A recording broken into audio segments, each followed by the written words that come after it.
round two for the members video. Wow.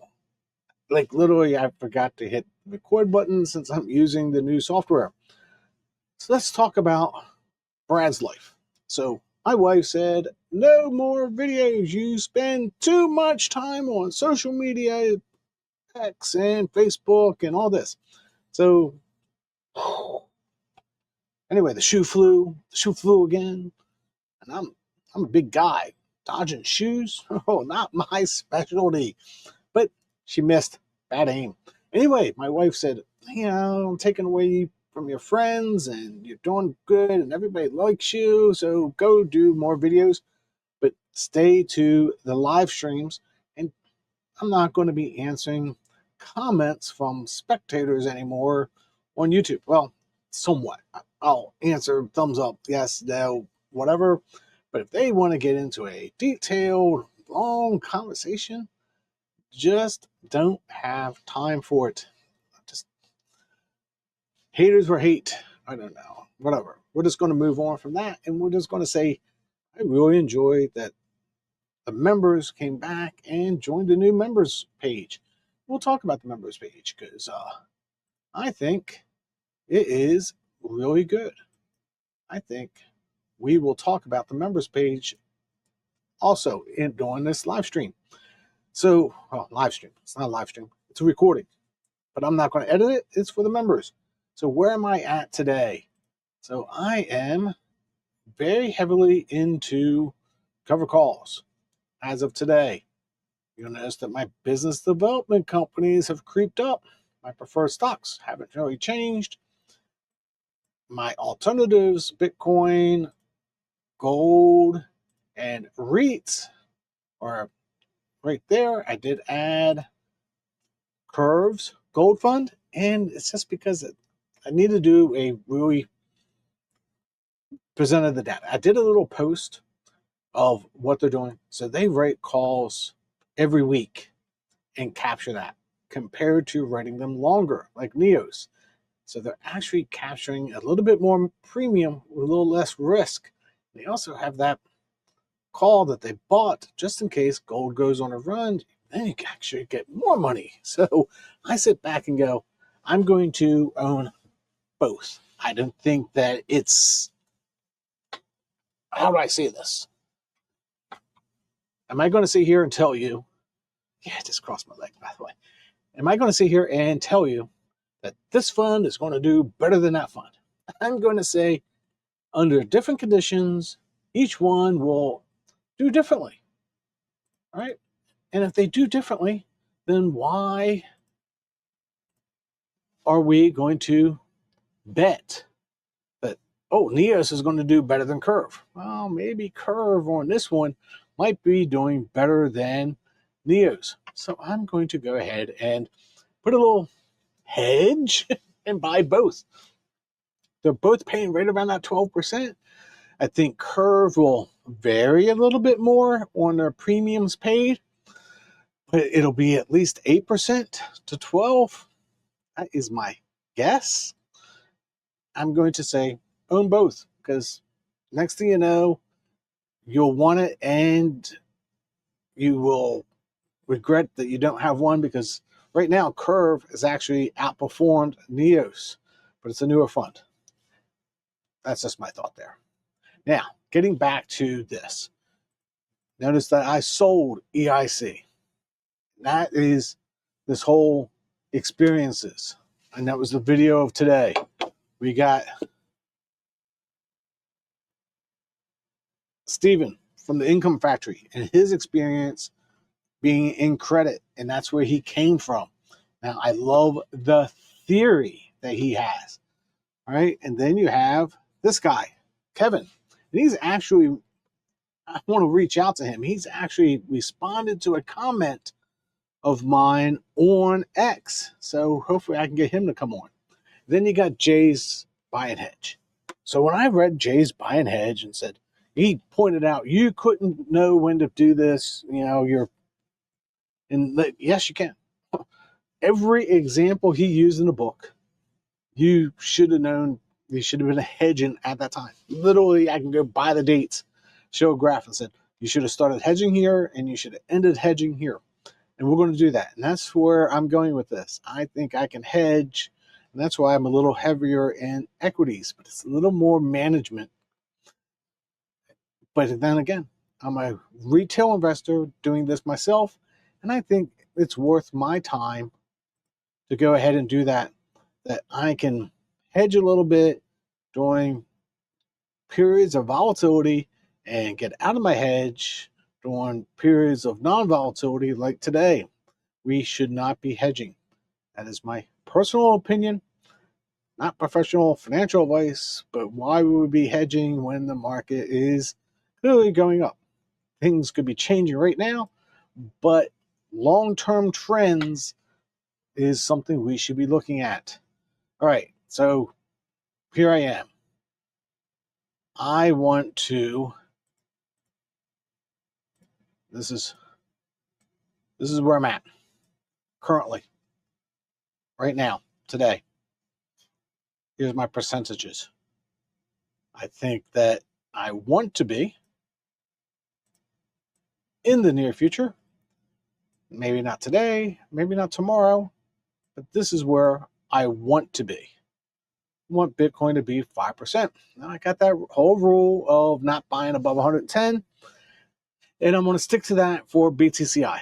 I'm going to add BIDI to that and just average in a little bit more on BIDI. Again, they rate weekly versus monthly. They close it out instead of rolling it. Two different funds with two different P&Ls. Which one's going to perform better? I think price appreciation wise, BIDI will do better than BTCI. And that is why I always put that limit bar in there. But we'll see how that plays out for us. I want to get REITs up a little bit higher, master limited partnerships. I might look at another fund and just put a little bit into that as we go. And I think cover calls right now, we're going to be adding to QDevo, and we're going to do a little TDAC when it comes out. But beyond that, I am not going to be heavily investing back into cover calls. Just not. I think GIAX, I kept on averaging back in, lowering my cost basis. I actually think that's going to be just fine where it's at. It's recovering well. It's doing what it's supposed to be doing. I just think that I want to be here. So I need to buy more business development companies, and I'm buying the single ones. I want to buy a little more Bitcoin, and I want to average in to gold over the next, I don't know, end of the year. We'll just throw that out, end of the year, right? And I did the singles. So remember, I pointed out that, hey, I made $3,000 in singles. Well, that was at 95,000. And I did the math before I started this video. Actually, I did it while I wasn't recording the first time.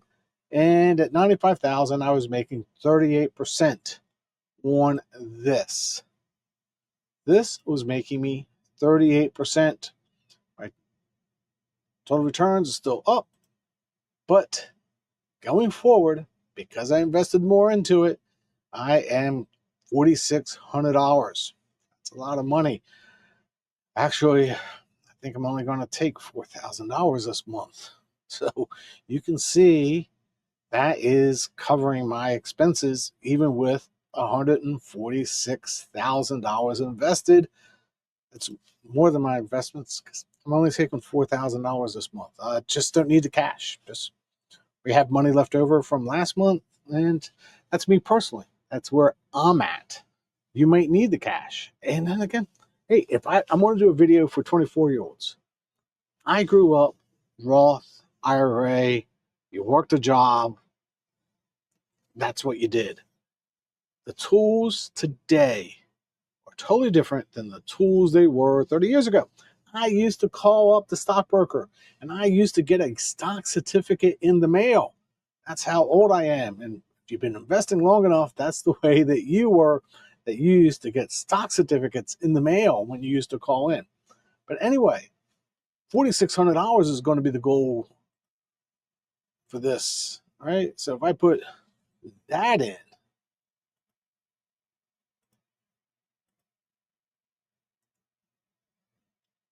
that brings me up to 15.9. And that is a significant amount of money. And that does not even include this. And that is like 8%. So we're going to say, hey, it's like 10 cents, something like that, and add that in. Maybe it's more than that. Maybe it's 20 cents. That's still low. And we're at 16%. Anyway, you can see where the math is. That's just a guesstimate. We'll figure that out later. And we will bring this back down to, ouch.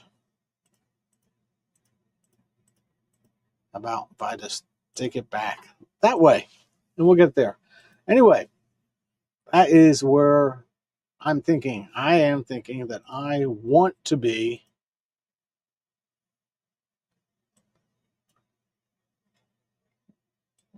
here. I am now. This is where I want to be. And why do I want to be there? That is the question that we ask. And this is for retirees. 24-year-olds, totally different story. 30-year-olds, I'd be doing a little more aggressively. But I think that we look at gold inversely relates to the total stock market. And then you can see real estate, gold. I threw the bonds on there just because master limited partnerships, right? Fresco is definitely less correlated than the stock market. And you can see the correlation. And this is why we're doing this, at least for me, because I'm afraid of sequence of returns. Now, hedging, I think we can hedge using a 200-day simple moving average. And that's what we'll get into in the next episode of Buy and Hedge.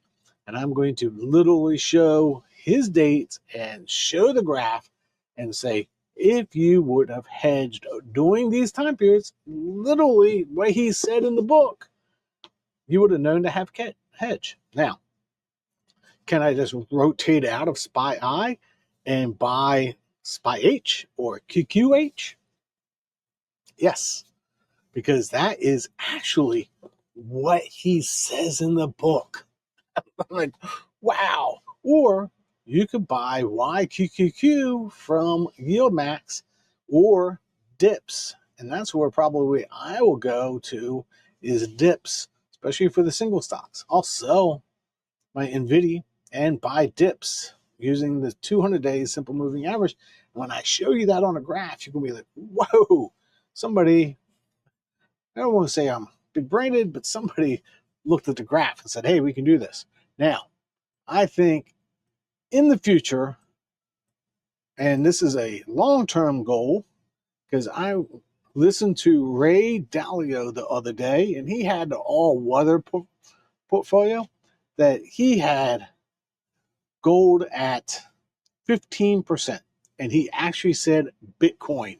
So maybe one day we can have gold and Bitcoin up to 7.5%, preferred stocks down to 5%, business development companies at 15%, and cash at 12%. And that would look like this set of numbers. This is where I want to be 2 years from now. So I got a 6-month goal, 2-year goal, and it'll change as we go. And maybe there'll be new tools coming out as we go, or how we see it. But I think that my percentages are getting better, and I'm getting more into what I like and what I see as good investments. I just think that when I read the Income Factory book, it affected me of, oh, I need to get into more credit. And then you start looking at the credit funds and you're like, oh, these aren't doing so well. And then you say, okay, buy and hedge. I get it. That is more my speed. And that's because of my experiences. I experienced it as a prop trader. And that's why I get into some of these indicators, because I used to trade all the time.